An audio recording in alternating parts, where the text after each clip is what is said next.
Inicialmente mantínhamos a ilusão que a conseguiríamos manter limpa, pois ela era pequena ao ponto de a podermos varrer e aspirar todos os dias. Claro que caía cá imensa coisa. Parecia que a Terra, com a sua órbita, não servia para mais que agarrar todas as poeiras e lixos que pairavam no espaço.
Agora é diferente, existe a atmosfera. Olhas o céu e dizes, oh, que claro que é, que puro.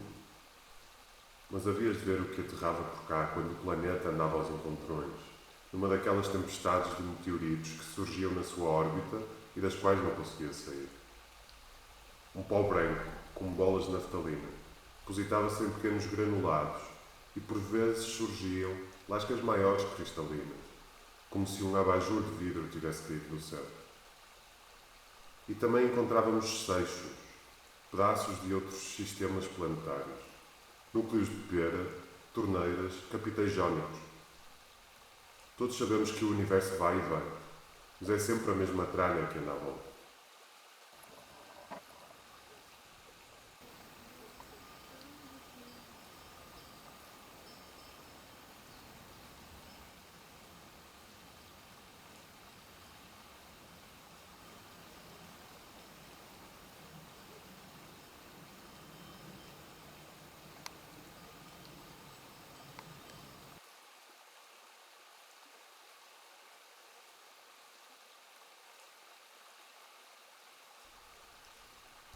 A Terra, sendo pequena e veloz, conseguia evitar grande parte desse amontoado de coisas. Um objeto aproximava-se, vindo das profundezas do espaço, esvoaçando como um pássaro ou navegando na nossa direção suavemente, como aquele grande piano. Chegou a meio metro de nós e não aconteceu nada. Foi à sua vida sem sequer nos arranhar, perdido talvez para sempre na vazia escuridão que deixamos para trás.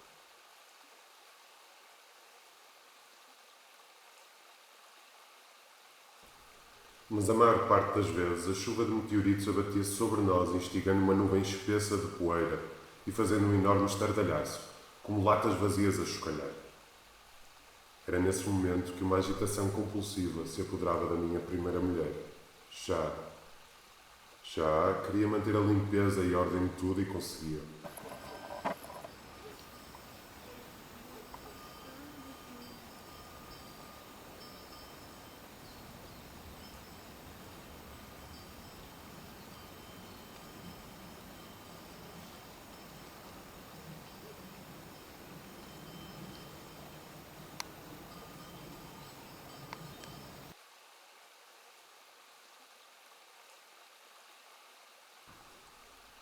A habilidade e tenacidade demonstradas por Chá na tentativa de remover qualquer grânulo que pudesse perturbar a harmonia polida do nosso mundo estava agora concentrada em tornar as migalhas meteóricas que se acumulavam na base ordenada dessa mesma harmonia, armazenando-as em camadas regulares escondidas debaixo de superfícies polidas.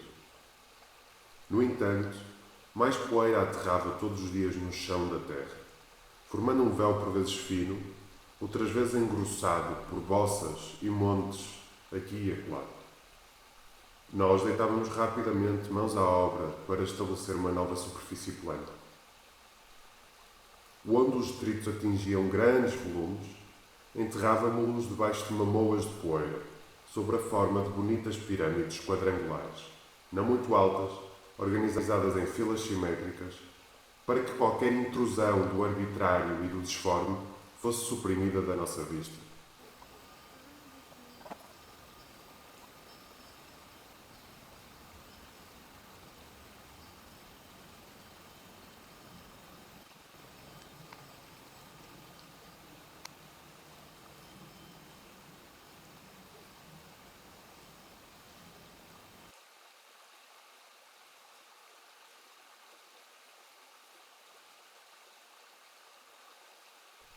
Todas as tardes, antes de nos deitarmos, eu e Chá passeávamos nesta paisagem terrestre, protegida com meticulosa persistência.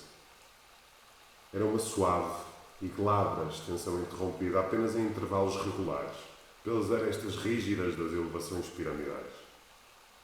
Sobre nós, o céu revolvia planetas e estrelas com velocidade e distância certeiras, refletindo raios de luz que se espalhavam como uniformes faíscas pelo chão.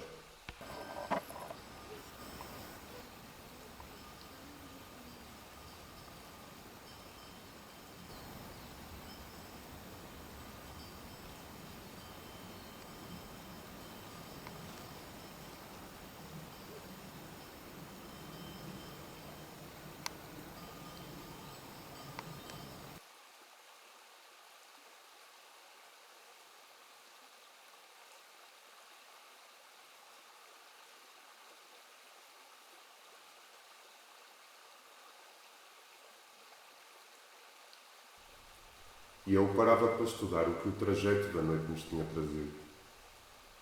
Uma cabeça de touro esculpida, um cato, um carreto de rodas, uma pita de ouro, um projetor cinerama. Pesava-os, passava estes objetos pelas minhas mãos. Chupava o dedo espetado por um cato e divertia-me a imaginar que todos estes objetos incongruentes estavam misteriosamente ligados. Mas apenas dava asas à minha imaginação quando estava sozinho. A paixão de Chá, pela remoção, pela obliteração, por deitar fora, era tão avassaladora que nós nunca parávamos para ver o que estávamos a varrer.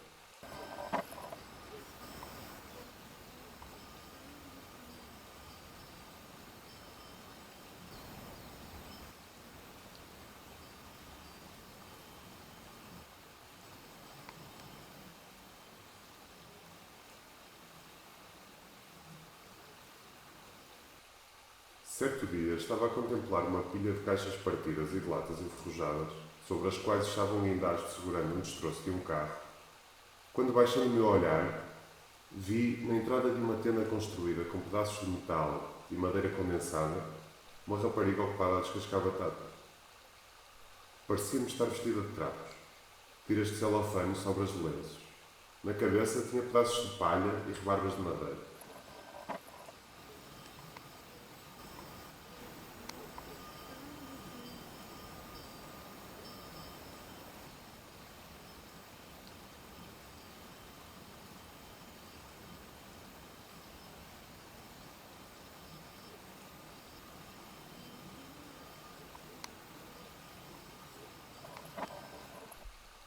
Senti a necessidade de me desculpar.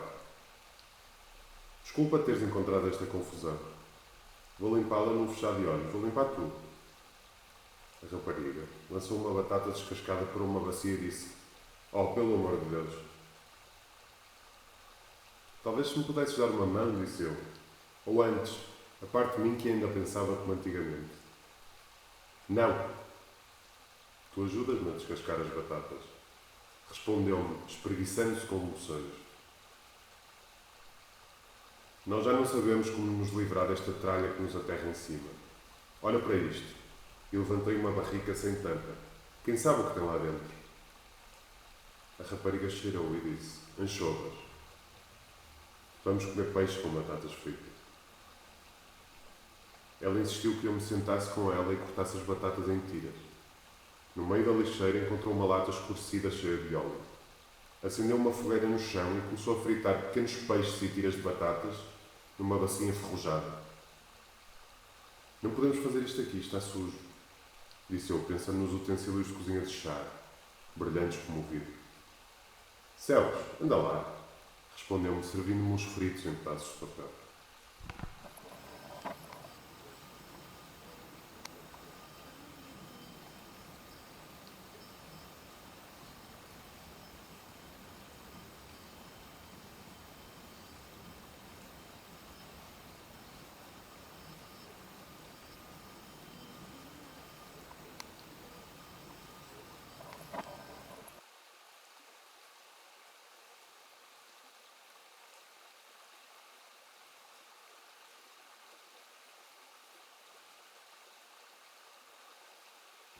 Todos os dias, visitava a rapariga chamada Uá, no meio de uma avalanche de novos objetos que transbordavam do hemisfério inteiro. Não entendia como ela conseguia viver no meio de tal confusão e deixar coisas acumularem-se umas em cima de tantas outras. Lianas em cima de baobás, catedrais românicas em cima de criptas, guindastes sobre depósitos de carvão e mais coisas em cima destas. Chimpanzés nas lianas, autocarros turísticos estacionados em frente às catedrais românicas, griso na galeria das minas. E eu ficava sempre zangado com a forma de pensar daquela miserável rapariga, totalmente oposta a mim.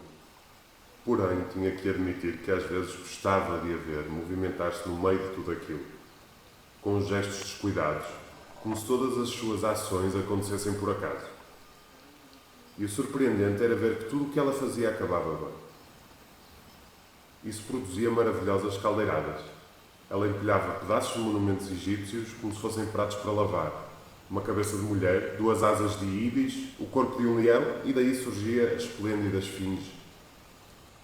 Passava horas com o ar, apenas porque tinha a certeza de voltar para junto de chá, onde percebia tudo o que tinha que perceber. Devo dizer que com chá atingira uma calma interna sob a constante atividade externa, ao passo que com o ar conseguia manter uma aparência calma e fazer precisamente o que queria em cada momento, pagando no entanto essa paz com uma ansiedade constante e com o sentido de que este estado de coisas jamais duraria. Estava enganado.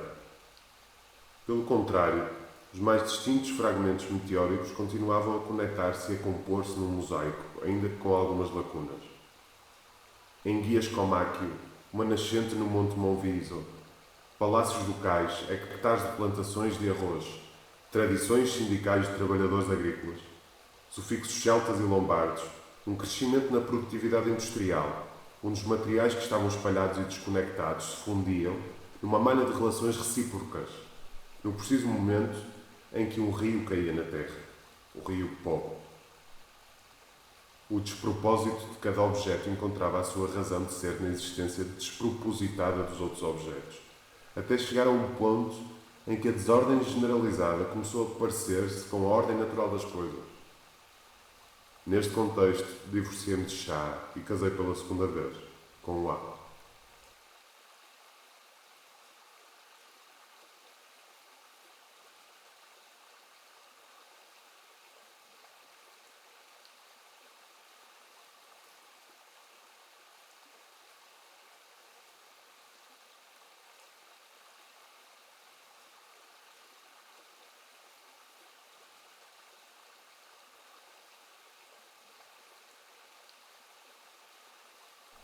A vida com o ar tinha também a sua harmonia. Todas as coisas pareciam seguir o seu próprio estilo e congruência, ligando-se a outras coisas e criando espaço para elas. Seguiam a sua falta de método, a sua indiferença para com os materiais e a incerteza nos gestos, que culminavam por fim numa escolha instantânea e clara que não podia ser disputada. Por vezes, apenas era necessária uma pequena intervenção, para juntar pedaços soltos, para combinar os elementos, e nesses casos o ar demonstrava um toque seguro, mesmo parecendo que só queria mexer com as coisas. Consertando, dobrava as camadas de rocha sedimentar em sinclinais e anticlinais, mudava a orientação das faces dos cristais e obtinha paredes de feldspato, quartzo, mica e ardósia. E entre as camadas, ela escondia fósseis marinhos, organizados por data em diferentes alturas.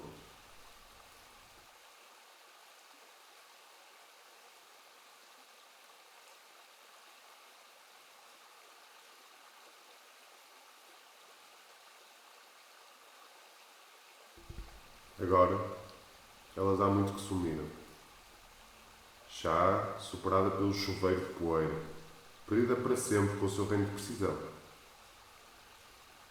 O ar talvez ainda esteja a agachar-se na brincadeira, alguns num esconderijo em algum armazém repleto de objetos que haveríamos de encontrar. E eu estou ainda à espera que voltem, que reapareçam talvez num pensamento que me atravessa a mente, à espera de um vislumbre delas com os meus olhos abertos ou fechados. Tudo o que eu precisava era estar com elas juntas num segundo para compreender.